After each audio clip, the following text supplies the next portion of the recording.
Update. My fiancée of 4 years randomly claimed I abused her and called the police. This came completely out of the blue. Original post. I honestly don't know what happened. A couple of days ago, my girlfriend who I live with left our apartment while I was at work, claimed to her family and mutual friends that I'd been physically abusing her and blocked me on everything. I have no idea what's going on. There weren't any major problems in our relationship that I could see, and we just had consensual sex last night. The very last time I spoke to her before all of this happened, she was perfectly fine, kissed me goodbye before I went to work, and everything was normal. Then I got a call from my dad towards the end of the day, asking me calmly if I'd been hitting my girlfriend. I didn't know what he was talking about, and then she told me. I rushed home, and she had gotten all of her stuff and is staying either with her family or a friend of hers. My Facebook account is blowing up, and I have no idea what to do. None of what is being said is true, and I don't know if someone is just playing a cruel joke on me. A few people even mentioned that the police were called, but I haven't heard anything as of yet. The last major argument we had was probably in February, around Valentine's Day. We were going through some financial trouble. The stress got to us, and we were both getting upset with each other over petty household things. She was my best friend, the person I could rely on to be there for me, and the person I would be there for always, no matter what. We were definitely planning on getting married. It wasn't a matter of if, it was a matter of when. Her family had basically accepted me into the family. I was close with both her mum and her dad. I only called them both once each. Neither of them answered my calls. I called my, ex just twice. No answer. She blocked me on every social media platform of hers that I know of. I asked a couple of friends, but they were being distant with me. Just one-word answers or ghosting me. What the F is happening here? We'd always been upfront and honest with each other, and our communication was stellar. My reaction for OP. You definitely need to talk to her or her friends OP to find out what's going on. Now for the updates. Update 1. Okay, so this is going to be a weird-ass update. I'm sorry if you guys thought this was going to be anything interesting. A friend came forward and told me that apparently my dumbass fiancée decided to play a prank on me. She had the bright idea of leaving the house for a couple of days to set up a surprise birthday party for me, set for this weekend. I don't know what the F she was thinking. Nor do I even really know the full story yet. She is not really the prank-playing type, and I guess thought this would be hilarious or something. It looks like a majority of those friends who were acting distant were in on it. After I started being upfront and honest with showing people my texts with her, as this sub suggested, one of them told her that this wasn't cool, and that if she didn't come clean, then he would. Well, she didn't come clean, and he came forward. I guess that's why nobody was answering their texts. Anyway, I texted her and I told her that I knew. Asked her what the F she was thinking. She started blowing my phone up apologizing. She said her prank just went too far and spiraled out of control when it got to social media, and that she didn't know how to come clean when she realized that it crossed the line.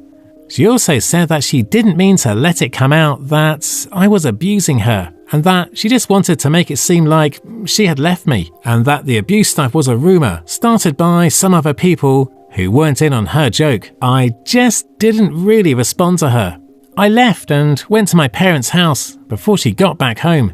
My family now thinks she's an effing moron, so her relationship with them is ruined right before our marriage. So that's great. Our mutual friends are now split in half, with half of them thinking she's an idiot, and the other half feeling God knows what about the situation. I'm frankly embarrassed and feel stupid for wasting everyone's time and dragging them into my relationship with my fiancé. I don't really know where to go from here. I don't know if I should call off the wedding or postpone it and try to work out what the hell went through her mind. I'm sorry if this isn't the ending to the story you were all hoping for. I'm having drinks and we'll be here all night, feeling sorry for myself and answering comments for as long as I'm awake with this Jameson. Final update. So, firstly, thanks for all your input. I read and considered every single reply. First, I'll update you.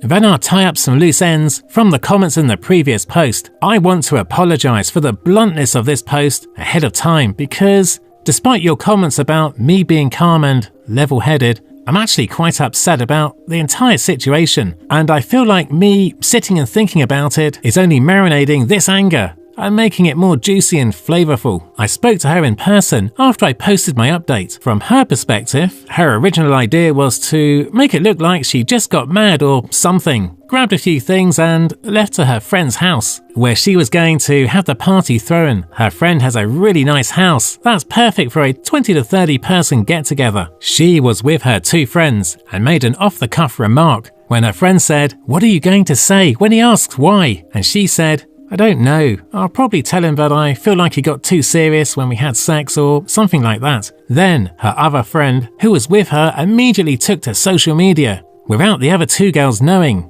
And then, when they checked their phones later on that day, it was already a dumpster fire. I said, "Great. All that is understandable. Just one question. Why did you then block me and then refuse to answer my calls?"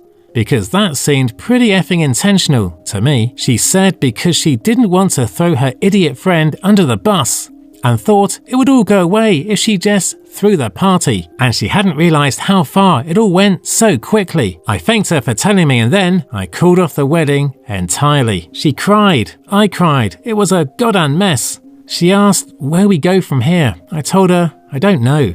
I don't even know if the relationship is over yet, but I know that the engagement is over, and that if I decide to give it another chance, at the bare minimum, we need to build my trust for her from the ground up, if not the entire relationship. And now I have to decide if I want to do that. Do I want to spend another 4 years being undecided? If I'm being honest with myself, I imagine it taking another couple of years before I can trust her again. Do I want to get married and start thinking about having children at 35, 36, close to 40? I told her that I have a lot to think about. I spoke to her dad last night. We shared a case of beers and had a conversation that lasted about 5 hours.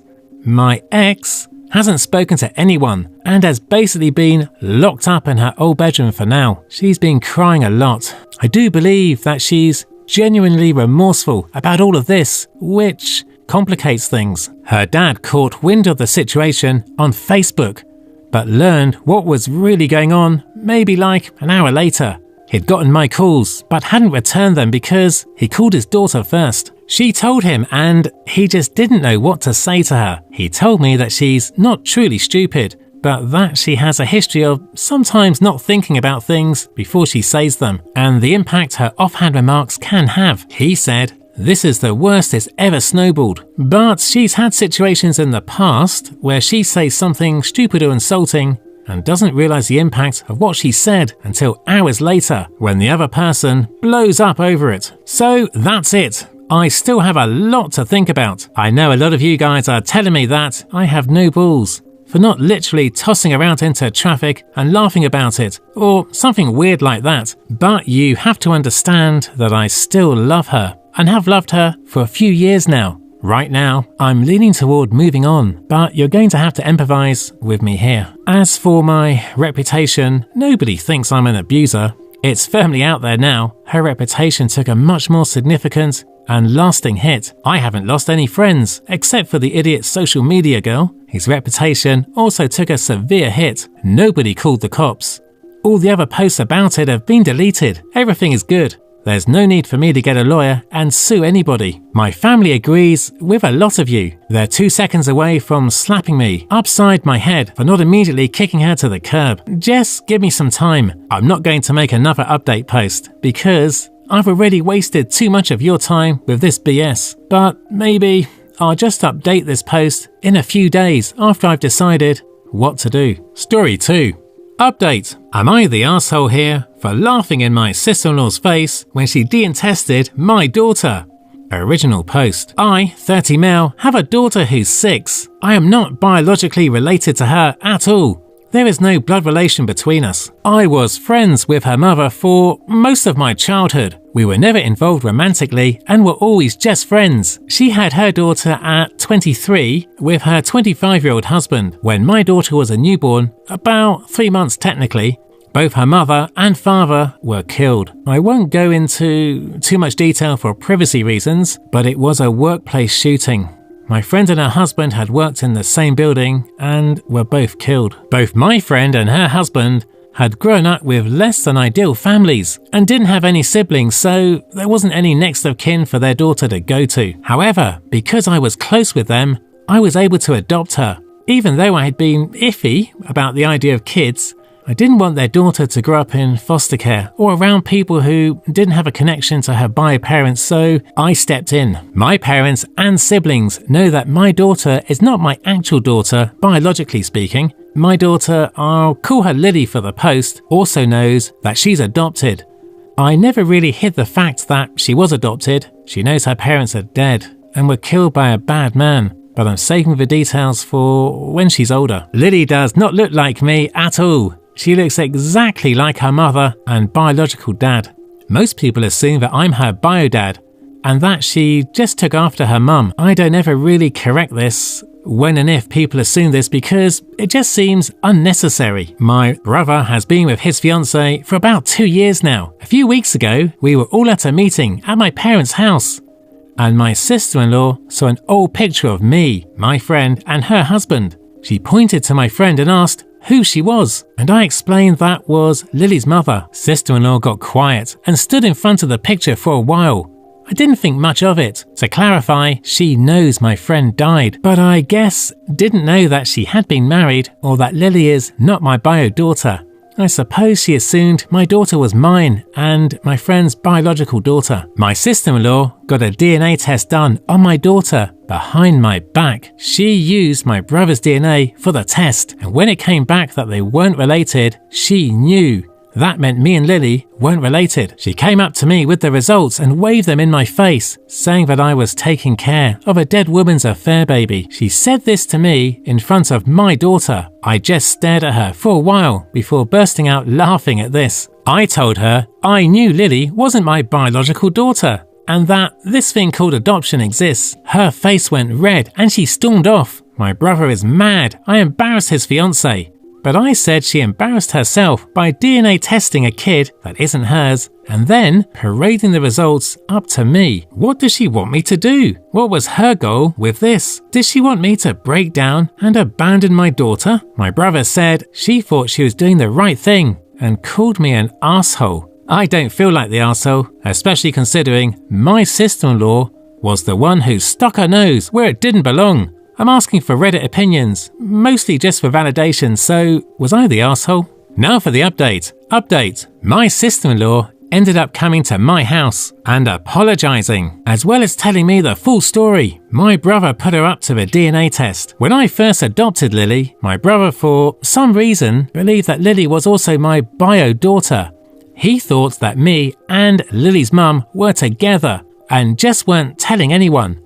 He believes that when she got pregnant, Lily's mum told me that Lily was mine and that she was going to just say that it was her husband's, and I went along with it because I didn't really want kids. Sister-in-law was under the impression I believed I was Lily's bio dad. She saw the picture of Lily's mum and I, and after asking for clarification on who she was, assumed we were together in it, and then got suspicious when she saw that the other guy in the picture, Lily's actual bio dad, looked a lot like Lily. I also want to clarify, I didn't tell her that Lily's bio dad was in the picture because she had specifically pointed to Lily's mum, and I assumed she knew that Lily was adopted. I didn't know my brother had been telling her lies for nearly 2 years. She got the DNA test out of her own suspicions, and my brother helped her with it because he thought it would reveal that I was actually Lily's bio dad. He manipulated her into thinking that it would clear the air of suspicion, when really, he was just trying to prove that I was really Lily's bio dad and lying about the reasons for adoption. Well, of course, the results proved I wasn't Lily's bio dad and that my brother was wrong. My brother felt too embarrassed to confess to his fiancée that he had lied about the circumstances, which is why sister-in-law confronted me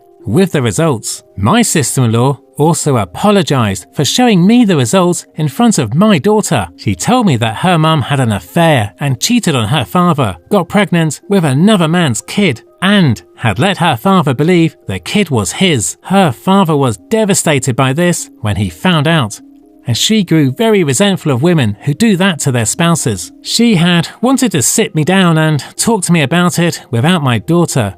But when she saw me with my daughter, she got angry, thinking I was being led to believe I was raising my daughter when I was actually raising another man's kid, and she ended up exploding and immediately waved the results in my face. My sister-in-law does feel very guilty, and she's angry at my brother for lying to her. I'm not angry at her for doing the test because she thought she was doing the right thing. I also forgave her for the way she told me about the results, because clearly affairs are a sensitive subject for her, and I can understand why she would have exploded like that. I'm pretty sure she plans to break up with my brother now, and I don't blame her. When I called and asked my brother about this, he admitted it. When I asked why he would think this, he said that he couldn't think of a reason why a man who had been against having kids at the time would willingly adopt a baby without having a blood connection to it.